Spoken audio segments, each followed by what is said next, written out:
Perkenalkan, nama saya Fadil Kurniawan dengan NPM 25030300105. Di sini saya mendapat bagian untuk menerangkan teori Ausubel, pengertian teori Ausubel. Dimulai dari pengertian.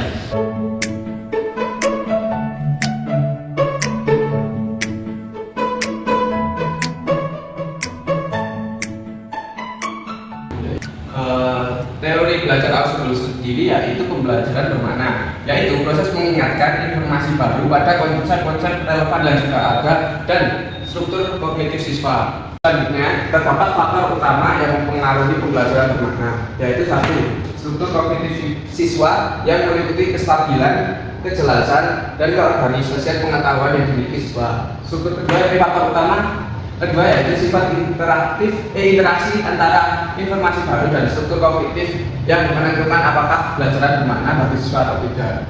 Dan setelah kita membahas faktor-faktor utama yang mempengaruhi pembelajaran, kita baru ke tipe-tipe proses pembelajaran. Terdapat 4 tipe proses pembelajaran. Satu, pembelajaran penemuan yang bermakna. Pembelajaran penemuan yang bermakna ini berarti peserta didik mampu menemukan pengetahuannya sendiri dan mengkaitkannya dengan pengetahuan yang sudah dimiliki. 2. Belajar penemuan yang tidak bermakna. Di sini berarti peserta didik menemukan sendiri namun tidak mengkaitkannya dengan pengetahuan yang sudah ia miliki. 3. Pembelajaran menerima atau expository yang bermakna atau expository learning. Expository learning yaitu materi disajikan dengan final lalu dikaitkan dengan pengetahuan yang sudah dimiliki. Terus yang terakhir, tipe yang terakhir adalah pembelajaran yang tidak bermakna. Pembelajaran yang tidak bermakna di sini materi disajikan secara final namun tidak dikaitkan dengan pengetahuan yang lain yang telah dimiliki atau bisa disebut hafalan murni.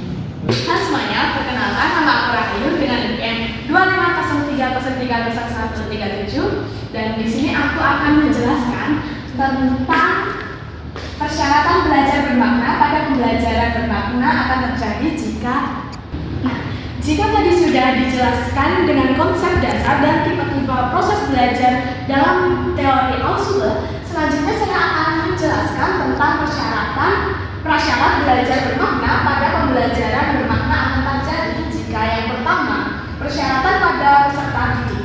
Nah, di sini itu ada 2 poin penting yaitu kondisi dan sikap.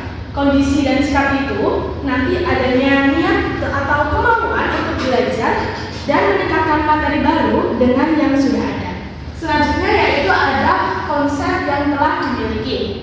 Di sini itu konsep yang telah dimiliki itu siswa harus menguasai konsep-konsep persyaratan.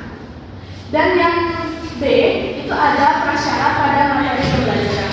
Di sini itu ada materi yang akan dipelajari harus bermakna secara potensial.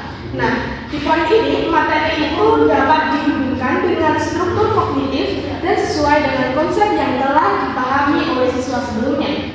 Yang ketiga yaitu prasyarat pada proses mengartikan. Di sini inti dari belajar bermakna adalah proses mengaitkan informasi baru pada konsep-konsep relevan yang terdapat dalam struktur kognitif. Kemudian prinsip-prinsip penerapan teori Ausubel yaitu mempunyai 4 prinsip yang perlu diperhatikan oleh guru. Yang pertama, advanced organizer atau pengaturan awal. Advanced organizer itu memberikan ringkasan atau gambaran umum mengenai apa yang akan dipelajari sebelum materi baru disajikan.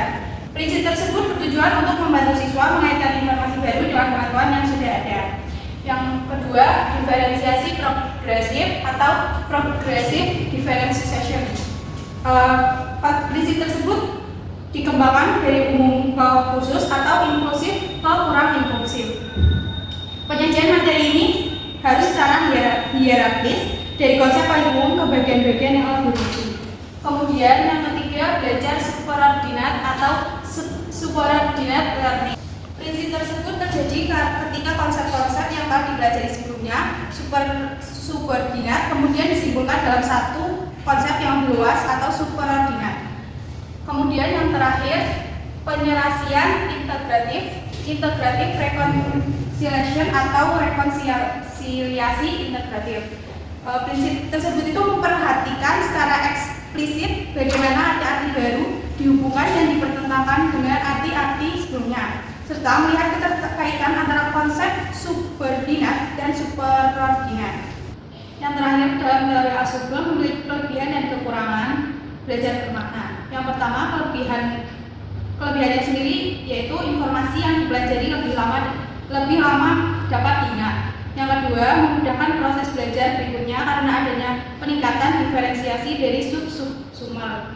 Yang ketiga, mengurangi efek residu pada subsum atau pengetahuan yang sudah ada sehingga mudah mempelajari hal-hal yang mirip. Selanjutnya, kelemahan belajar bermakna. Yang pertama, informasi yang dipelajari secara hafalan tidak dapat diingat dengan baik.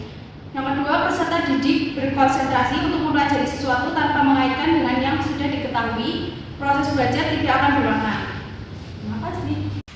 Anak-anak, pernahkah kalian melihat pakaian yang cepat kering yang berada di bawah matahari? Pernah, Bu. Nah, itu karena airnya itu menguap. Kalian juga pernah melihat hujan turun kan? Pernah. Nah, pengalaman kalian ini kita hubungkan dengan pelajaran hari ini, yaitu siklus air. Menguap disebut evaporasi.